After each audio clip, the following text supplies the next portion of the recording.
বিশিষ্ট শিশু সাহিত্যিক ও কবি ভবানীপ্রসাদ মজুমদারের লেখা একটি ছোটদের ছোট্ট ছড়া আজ আমি পাঠ করে শোনাব। ছড়া সরস্বতী সরস্বতী। শুরু করছি। সরস্বতী সরস্বতী ছিলেন লেখাপড়াতে, প্রতি বছর প্রথম হতেন, পারেনি কেউ নড়াতে। তিনিই ছিলেন সবার সেরা, দেবদেবীদের মধ্যে লেখায় রেখায় শিল্পকলায়, গদ্যে এবং পদ্যে, আবৃত্তি গান নৃত্য আঁকায় ছিলেন তিনি শ্রেষ্ঠ।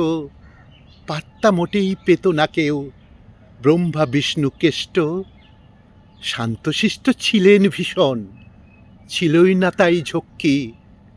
তার কাছে হার মানত সবাই, গণসাকেত লক্ষ্মী। মন ছিল তার দারুণ সাদা, তাই সাথী তার হংস। আমরা সবাই পাই যেন ভাই দেবীর গুণের অংশ।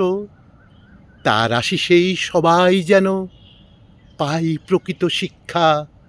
মানুষ সবার মন্ত্রে আবার হোক সকলের দীক্ষা। মানুষ সবার মন্ত্রে আবার হোক সকলের দীক্ষা।